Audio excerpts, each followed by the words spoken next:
Thanks, Raquel. How about Miles? I am the City Economic Development Director for the City of Central City. Wonderful. Thanks, Miles. How about David? Mute. Oh, look, am I on? You are. Oh, well, I don't want to be talking, that's for sure.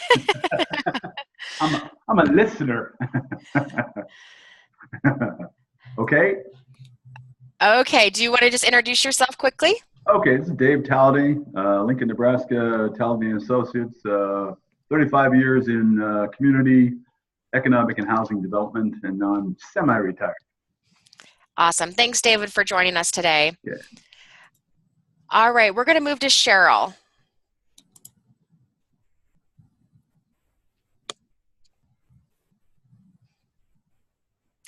And Cheryl may not have audio.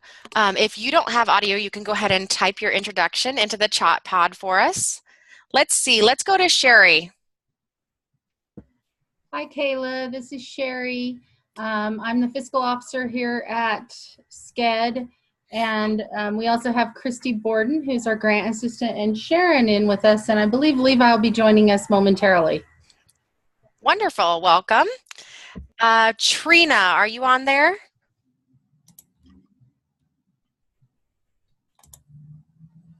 Hello? Yes, hi. There we go. Yes, so I'm with Aurora Development Corporation. Great, welcome. How about Judy? Judy, are you at a place where you can unmute? Yes, this is Judy Peterson. I'm the Executive Director of Central Nebraska Economic Development District. Great, welcome Judy. I think Judy's on the road today, so we will mute for you, Judy. And I have a 970 number who called in. I'm not sure who that is. If you're able to unmute and introduce yourself, that would be fantastic. That's me. My name is Jeff Couch. I'm out of Fort Collins, Colorado. I have some property from my family. We're fifth generation Boyd County, Nebraska, and Butte. And I'm just kind of listening to see if we can help some of their housing problems, working with the village board in Butte to try to solve that problem. Wonderful. Welcome. All right. Did I miss anybody? This is your chance to introduce yourself if you're still on the line. All right, thanks everyone. This is a very participatory session today, so you'll get to hear lots of great information, but you'll also have a chance to share what's going on in your place and ask questions as they arise. So I hope that you would take the opportunity to open up your mic and ask those questions at any point in time or share your stories. And again, the best way to do that is to unmute your microphone on the bottom left-hand side of your screen. If you just mouse over it, there should be a black box that comes up on the bottom of your screen, and then just click the mute button and unmute yourself, and then mute yourself when you're done. All right. Are we ready to move forward, Francis? I think so. Let's see. Wonderful. Today's agenda, as you can see, the theme today is spring, and Lane, my 5-year-old, told me that spring is next Tuesday, so this is a perfectly themed a PowerPoint today, so I'm really excited. All right, so first we all signed in. Now we're going to hear a presentation. So the theme of this presentation is share one step your community is taking or would like to take to make your community more presentable. And today's speaker, I'd like to introduce Lori Ferguson, and she's going to be telling the story about Superior and how they're really working on investing in themselves. So, Lori, are you there? Hello. Hi, how are you, Kayla? I'm doing well. Good, good. Thank you. Thank you to everybody who's joining us. I am a community consultant here at South Central Economic Development District, sitting right next to Francis. The story I'm going to tell you a little bit about today is the story of Superior, Nebraska. For those of you who are not familiar with Nebraska geography, Superior is in southern Nuckolls County, just inside the Kansas-Nebraska border. Population of about just under 1,900 people. But if you were to go to Superior today, you would see a robust community, a lot of retail development, a major ag expansion a few years ago, a wonderful hospital facility, assisted living facility, which was their old elementary school. Just a lot of great things going on there. But back in the mid to late 90s and early 2000s, that wasn't the case. Superior was a community in decline. And specifically in terms of their housing stock. The three pictures I have on your first slide there are representative of housing stock in Superior. Back in the mid to late 90s, they lost a major employer. Mid-America Dairymen left, and as a result, a lot of employees also left the community and moved on to other jobs. But not only did that happen, but they had a huge amount of disinvestment by absentee property owners, people who just held on to property for decades but never did anything with it. And it really became a huge issue in Superior. And couple that then with just general lack of maintenance on properties, there was just a real storm brewing when it came to housing stock in Superior. Some of the abandoned properties, as we discovered, were drug houses or grow houses. They were being used for growing marijuana. One house was found just stuffed full of stolen property from area robberies, as well as the teens were starting to take over some of these properties and use them for teenage activities that probably shouldn't have been going on. But at one time, at the height of disinvestment, city staff have told me that there were well over 80 abandoned, dilapidated properties, such as you're seeing on your screen, just sitting around and littering the residential landscape of Superior. Take these 80 plus homes plus all of the substandard properties that were still being utilized, and they just had a real issue there in Superior. If you're a planner, you maybe have heard of the broken window theory, and that was in full display in Superior. I'm going to have Francis do my technology for me. So what happened back to bringing Superior from what I just painted as a real almost destitute community to the story I gave you originally when I started this presentation? Because if you were to visit the city today, you might be skeptical of what I just shared with you. Well, this slide is a quote that I saw or heard Derek Clark, the city planner, talking about in a presentation he made 3 years ago. The city of Superior was visited by the Department of Economic Development as part of a downtown revitalization project, and Derek was sharing much more elaborately than I just did the story that Superior had endured and had been facing in the early years. And he shared this quote that says, "Nobody would invest in us until we invested in ourselves." And I found that to be really powerful, and I think that became a mantra for the city. So what was the aha moment for them? What brought them to this point in time? Well, if you go back to late 2011, the city clerk, Jan Deal, attended a workshop that actually SCED hosted on nuisance abatement and code enforcement. And the message of the evening really resonated with her. The speakers talked about using nuisance abatement and code enforcement to take back the community through addressing abandoned and dilapidated properties. For so many years, for whatever, community leadership had utilized and taken the stance that housing was a personal asset and not a community asset. So they didn't want to touch these properties, but the time had come to do something. So Jan carried that message home to the leadership of the community, and they also bought into it, and in 2012 started their very first nuisance abatement program.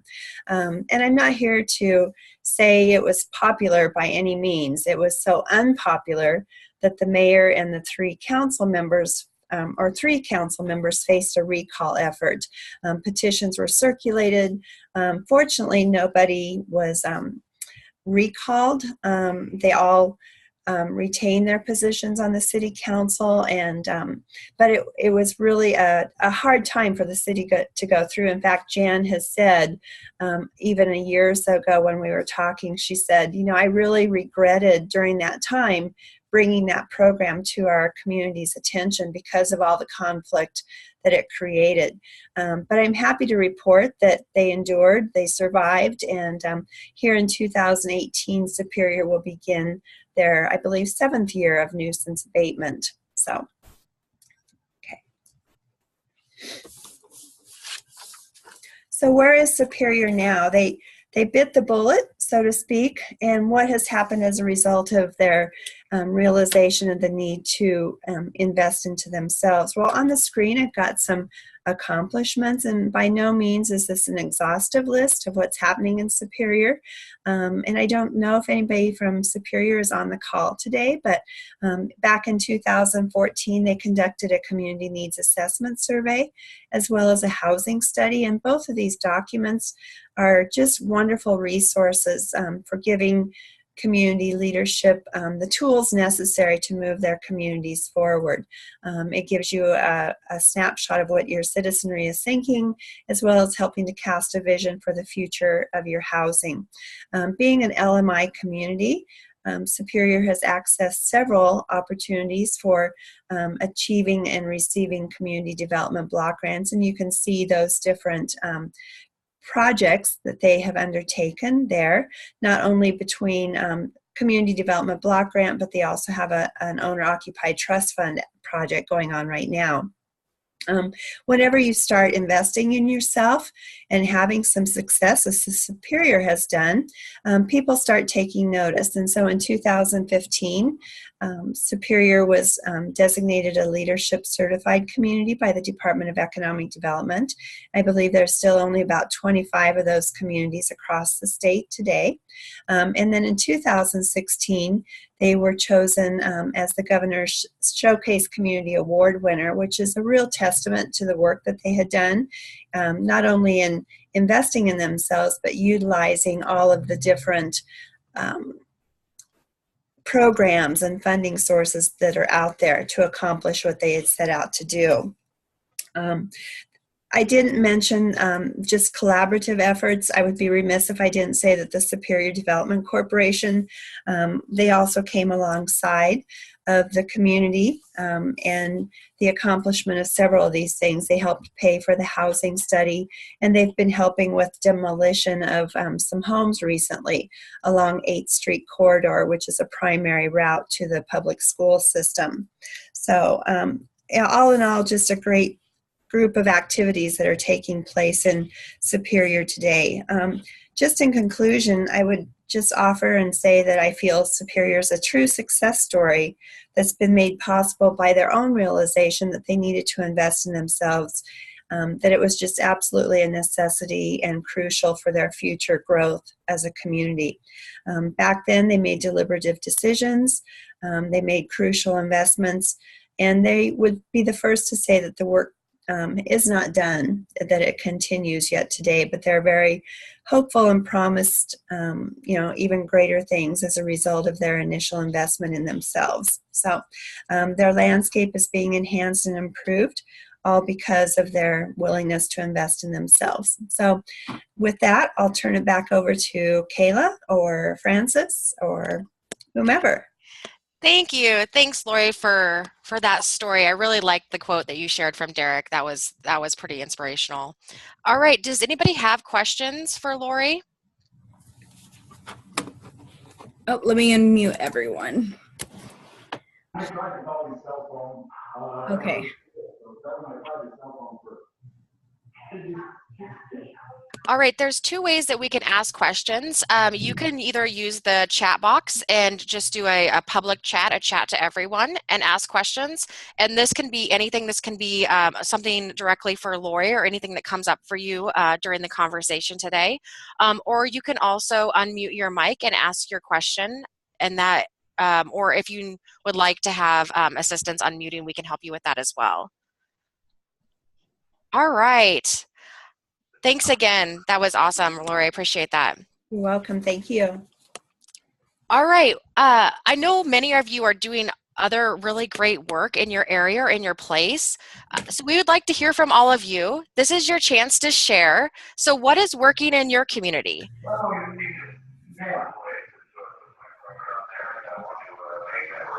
Sure, we certainly appreciate that. Most many people nowadays just walk away. It wasn't very noticeable. We probably wouldn't see that. All right, we're getting just a little bit of back feed there. So I'm gonna just I'm just going to ask a question. Somebody was telling me that, Raquel, you're doing some really great things in Franklin. Would you mind sharing that with us? No, I can share. That's really fine. We have hired SCED. The city of Franklin has hired SCED, and Levi is our point of contact there, and he has been coming in. I think we're in our will be in our third phase of having them do windshield assessments, and then they send out letters, and we're cleaning up the town. And we have tore down ourselves, the city, 1, 2, 3, 4 houses so far, just in the other 2 sections. And the section that Levi will be doing this spring, I'm pretty sure there's going to be several more in that section because it's 245 parcels. And so, yeah, we're excited. There was a lot of lashback.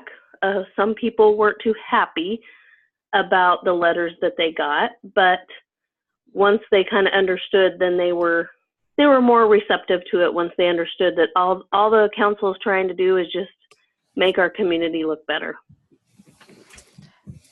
Yeah, that's an awesome story. Hey, Raquel. Yes. Would you talk a little bit about what happened in the community when the city council made the construction and demolition landfill available at no cost?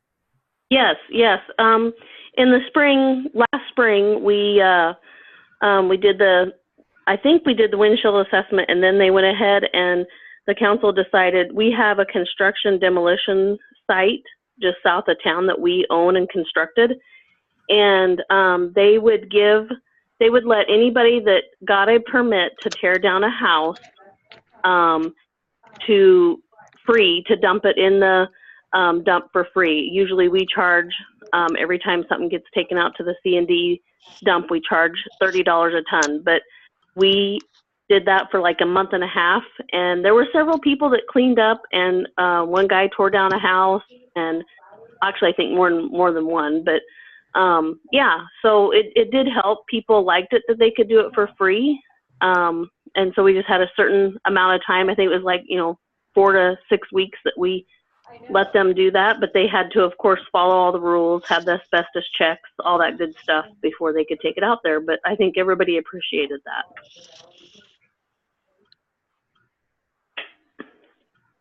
Awesome. Thanks for sharing that. And then I also heard that Wood River's doing some really cool things, and I don't think Sarah's on the line, but Sharon, do you mind sharing what they did in Wood River? One of the things that they do in Wood River is they have a paint-a-thon, and they involve a lot of the community people. The mayor runs a painting company professionally, and so he's got a lot of expertise in that. He knows how to, which jobs you can give to the high schoolers without having gallons of paint over heads, those kind of things. But it's a well-oiled machine. They go out to somebody that wouldn't otherwise be able to fix up their home and do some cleanup and coordinate with paint companies to help get donations and all.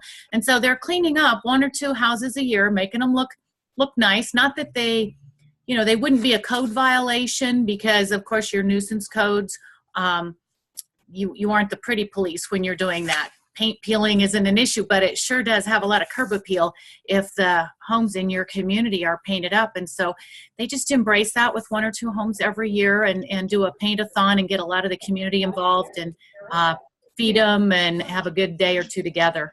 So excellent program. Okay. Awesome. Thank you for sharing. All right. I was just curious, does anybody have a good example of something your community does around spring cleanup where you're able to leave household items on the curb for pickup? Does anybody do that or have examples of that? Oh, they want to see our logos. They need to I see- thought you meant us using She theirs. says if you had it in something other than a JPEG. Raquel here in Franklin, yes, Okay. we do something similar to that. Years ago, we Yes, used to we're just talking. We're just talking about She those. said a JPEG puts a white. Yep. let everybody just take their stuff to the Okay, curb and you bet. guys would come and pick it up. But that got to be very time consuming. So now we do a spring cleanup along with letting people take stuff out to our C&D at the same time. And we just have it where they can go to our recycling center when it's open, which is 3 days a week. And we have a big 30-yarder dumpster that we rent from Woodward's out of Hastings, and people can go up there and throw whatever trash they want in there. Of course, we can't accept tires, but otherwise you can throw anything you want in that big dumpster for free during our spring cleanup. And this year it's going to be like 6 weeks long. Wow, that's pretty awesome. Does anybody else have examples of this or how your community is doing this? This is Miles in Central City. Each year, each spring, we have a spring cleanup where we have a place where you can bring anything and everything except for construction demolition items.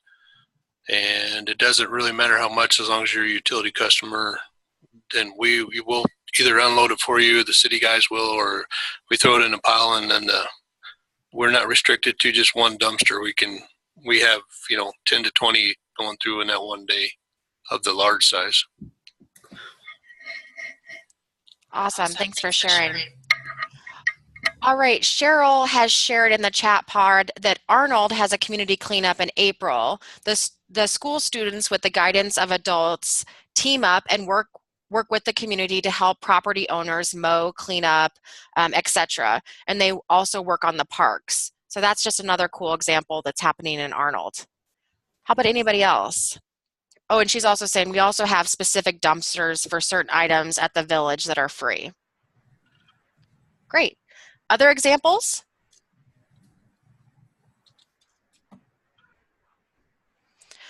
So I'm also curious, does anybody participate in DEQ's hazardous household waste or the tire recycling grants? And if so, would you mind sharing a little bit?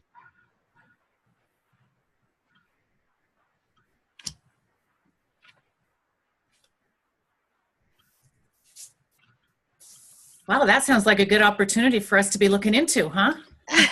Well, does anybody know anything about that would be willing to share just the basics of what those two things would conquer in your community if you were to apply? They're huge. I really think they're huge. This is Raquel again. Excuse me. Trailblazers RC&D out of Red Cloud, I think it is, or I'm not sure where it's out of, but they usually work with our Franklin County supervisors, and they usually have a tire recycling, or they've had electronic recycling before too. But I know one of our councilmen just said this week that the county's working with them again, and I think they're going to have a tire recycling thing this summer. And they just have one place, and you have to take your tires to there. So like last year or 2 years ago, I think you had to take them on a certain day, and you had to go to Hildreth and take it to there. Awesome. Thanks for sharing. I also have in the chat box that from Cheryl that Arnold applied for the grant for our rubber mulch for the playground, and we recently applied again for a refresh of our play areas. This used the recycled tires. Awesome. All right, anybody else have examples of this or how their community has approached these things? You know, Superior, when we've done nuisance abatement in areas where they knew they had a lot of tires, they allowed the people living in the area that was being inspected to bring those, to come in and get a certificate, and the city would actually pay, I think it's what, $3 per tire to have them recycled otherwise, if you don't have a place where you can take them, and the city would actually give them a voucher. So that helped clean it up. And you know, if they're otherwise going to dump them somewhere they shouldn't, and the city or the county ends up having to pick them up and take care of them, that's really an incentive. At least you're still paying the bill, but you're not having to do the hauling. Yeah, that's another great example. it's a little bit unrelated, but I think Miles, Central City had a great way of looking at not just an annual thing, but really an overall cleanup of dilapidated houses, or how to get started on that. If he would want to tell us about that. Oh, many ways. We just take a match and let it go. No, the city has basically a undisclosed list of the 50 most wanted, and it's a list of dilapidated versus rundown houses that we have, and it's continually taken care of. But if that house is on the list that we can acquire, or we have basically a general rule, if a house comes up for sale that is less than $10,000 or less, the city will acquire it and go through the demolition process and just demo the house, and then we offer the cleared property up under our free lot program for someone to build another house. But we don't let the list out as public, but we do have it. I think every town has their list of homes that they would like to see cleaned up. But we just, since it's already made, we keep track of that, and if it's available in any sort of way, we take our advantage of it. Wonderful. Thank you for sharing. So I'm just curious, for those of you that are taking all these innovative approaches or just trying things that are a little different, what have you done when you were met with resistance?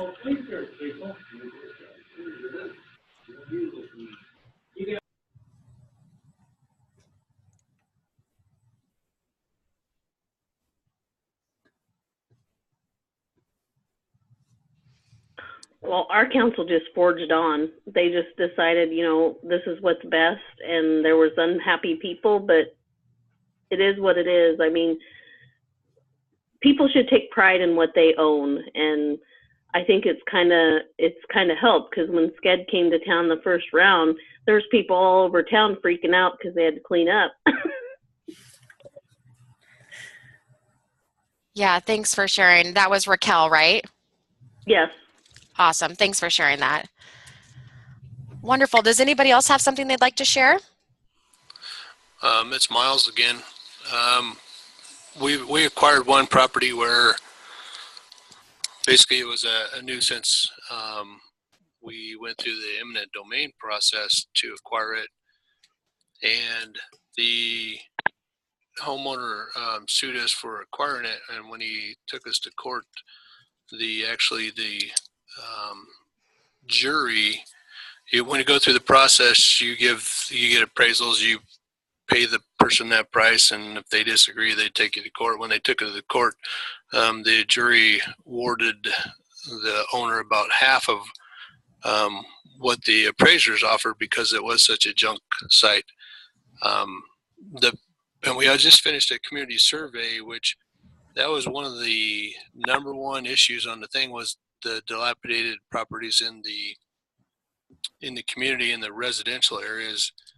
And we also have the enforcement of our new property maintenance code, which does the same thing. If you're not following particular rules, your house is uninhabitable, it's just sitting there, the city has the right to clean it up and take it down. A different owner, the city took one down, and a different owner basically is now suing the city. But what we're kind of learning from that is, once he sues us, everything that they can sue us for will be taken care of for the next one that happens. Won't be an issue. Very interesting. Does anybody have any experience with taking down commercial buildings? Not residential? Well, Central City's done that too. Is there something less painful than eminent domain? Can you do a dangerous structure by state statute, or is there anything that can help a town deal with that? I've got 3 buildings, and the owner has not been in those buildings in what we determine to be about 15 to 18 years. Oh, wow. and nothing's been done with them, and they're basically infested buildings, and the town has no ordinance on the record that allows them to do anything. So I'm wondering, is there a state structural or dangerous building statute, or is there anything like that that you're aware of that could be used to help take those buildings down? We've had luck with just talking with the actual property owners and working with them, and you know, right now that means they're still paying tax, and if they're not paying tax, then you can go through the process of getting it for tax sales and stuff like that. Otherwise, you could get the neighbors and the people to just write the please letter, or the property maintenance code if your community doesn't have one, which takes a while to put through to get that written up and enforceable. Okay, that helps. This owner, he does pay taxes. He's an attorney, and he doesn't want anything to do. He thinks that he's going to bring the nuclear waste dump back into Boyd County, and therefore someday his buildings are going to be worth $100,000 a piece. Right now they're assessed at $1,000 a piece. And I've offered him triple to buy them, and we can't move him. And so I'm trying to figure out a nice, clean, easy way to get those buildings out of there. It's a huge problem with Main Street. Jeff, the city can adopt nuisance codes at any time, and they are based on the state statute, and then they can enforce them. Okay. When I go back to the board next month, I'll recommend that, see if I can't draft one up. Thank you. That helps a lot. Yeah. Shoot me an email, and I'll send you a sample ordinance. Okay, will do. Awesome. Any other questions that have come up for anyone during this conversation? Just any questions for each other or for to put out to the universe?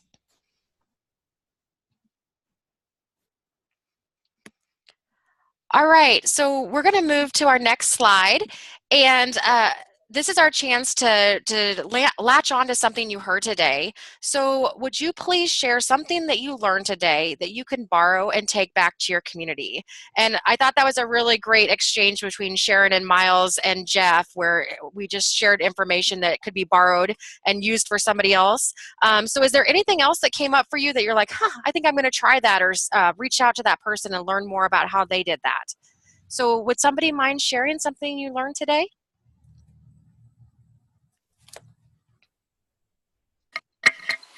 This is Miles. Sorry, I think it was Rachel, who said that they leave their dumpsters out for a specific period of time rather than a single day, and that may be something I'll take to the city, see if that's an option, because not everybody can do it on the same day at the same time, even though we get a large amount when we do that. Awesome. Thanks for sharing. Anybody else? Yeah, this is Raquel, and I'm interested in that owner-occupied rehab grant investment that Sharon or Linda were talking about, because we have a lot of people, once SCED comes in, they say, well, I don't have the money to do this. Well, maybe we need to look into doing something like that. Great, thank you. Anybody else have a key takeaway from today?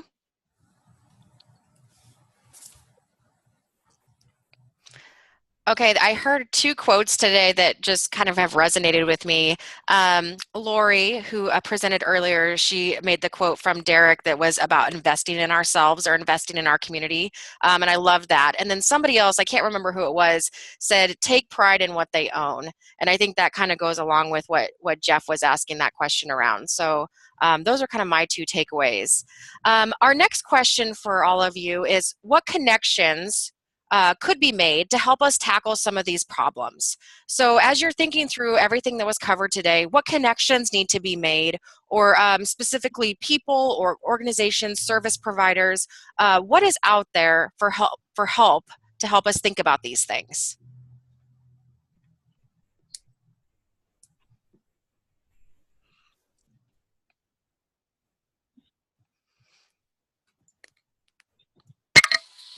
I like Sharon's usually saying of R&D, rob and duplicate. If community's got if somebody's got a program, there's no sense in reinventing the wheel. If it's working, get the information. We all want better cleanup, better better places. And I don't know of anybody in this profession yet has said, no, I can't loan it to you or give it to you. Yeah, that's a great point. Did somebody else have their microphone open? Yeah, this is Raquel. I agree with Miles. I was just going to say the same thing. We lean on Sharon at SCED, everybody at SCED a lot. If we got a question, I shoot it to them, and they always get right back to us to help us figure out what we can do. Awesome. Thank you. Anybody else? I'm thinking we need to go back and look a little harder at what DEQ is offering in those grants and how we can do those regional. I know that Trailblazer has, I didn't realize they were still doing it. There aren't very many RC&Ds that are still operating, so that's pretty cool in itself that they are still operating, and the fact that they're doing those grant applications on a 5-county region, that's would be good for us to find out more in more of our communities. There are places that I pull into town and see large piles of tires that do not belong to a tire business. So, yeah. And Sharon, can you think of anything else, any other connections or any other resources that might be good to be shared?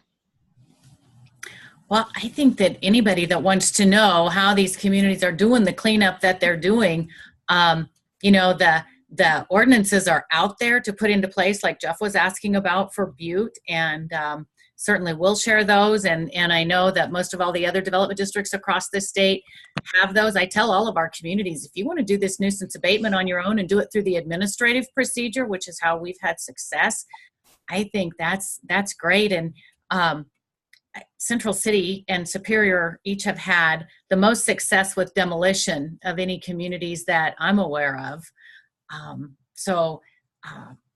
Again, just finding out what steps did you take? How did you get a hold of those? I think those are incredible, and I hope we get to the point here. South Dakota's been doing this a few years. We borrowed this program and kind of did our own R&D, robbed from them and duplicated it for a Nebraska style just to have the HomeNE program. But I hope everybody gets a little more comfortable at talking. This is our first call where it was really based on a lot of interaction as opposed to more presentation. So I think when we start hearing more from more people, we'll really be able to grasp onto those things that we can take back for our own communities too. So don't be afraid to share. Yeah, thanks, Sharon. No, I thought it was a great participation today, and I just want to open it back up to everybody and say, what lingering questions do you have, or other things that you might want to share that came to mind as we were talking today? This is Raquel. Sorry. A question had for Sharon was, you said that they did vouchers for tires. That's something what did they do with the voucher? I mean, that's something I'm more interested in, because I have a feeling we might have people coming in here in the next round of windshield assessments will be asking me that. Yeah, I believe it was. I'd have to ask Jan for sure, the clerk down there, but they, it seems to me they let the people know that we're in the area that if they had tires, they could come in and get a voucher, and then, or if they showed their address at the tire company where they could take them to be recycled, and then those would be billed back to the city. But they had to prove they lived in the area that was being assessed that year. I mean, that was their rule. But it was a matter of when they delivered them and got the bill, then that would be delivered back to the city if they had that voucher from the city saying, hey, we're able to bring our tires to you. Okay. And that was Jan and Superior, you said? Because I could give her a call too. That's not a problem. Yep. Okay.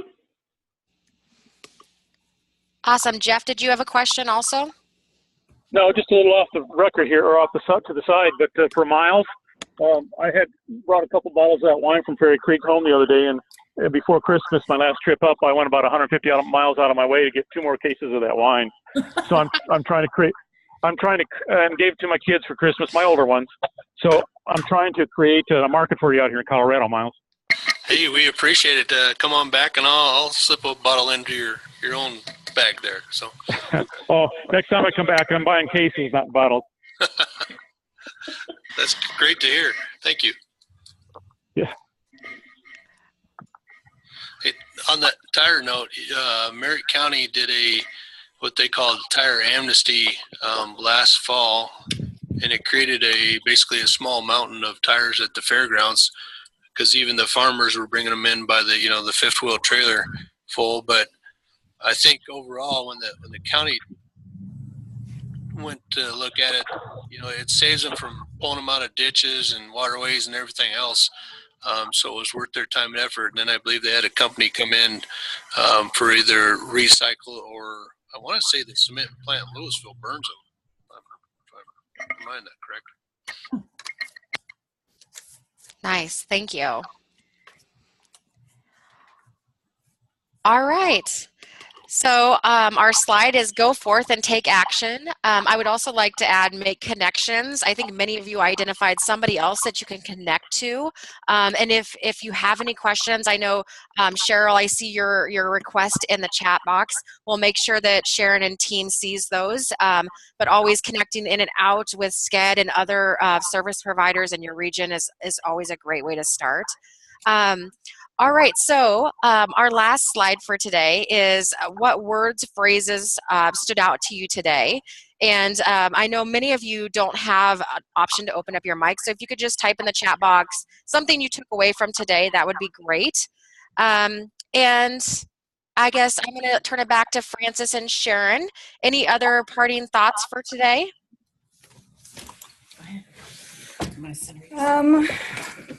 Well, I just wanted to thank everybody for attending and for participating. I hope everybody got something, that they can learn, take back to their community. And I just want to let everybody know that the PowerPoint and the recording will be sent out if you registered and you entered your email address.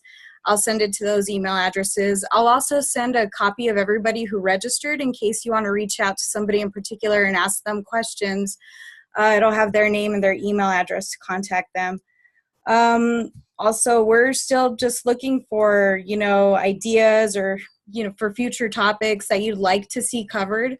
Please email me if you have any ideas, people you'd like me to talk to, people we can reach out to, to present, or, just stuff that you want to learn about and see how other communities are applying those kinds of resources. Our next webinar is scheduled for April 19th at 2 o'clock. The topic for that is going to be our pre-gathering discussion. So if you're not aware, we're having an event. It's going to be a gathering in St. Paul where we're going to discuss investing in yourselves, to invest in your community. So we're going to do a tour of St. Paul and see a lot of their housing successes. So if you want more information on that, please email me. My contact information is on the screen right now, francis@sced.us. Just shoot me an email and I can send you registration information or, agenda information. Keep an eye out for flyers for any events. For our next webinar, we'll start sending those out with information on how to register. So that's pretty much all the information I have. Thanks again, and I hope you have a wonderful rest of your day. Thank you. Thanks, Francis. You're welcome. Thank you.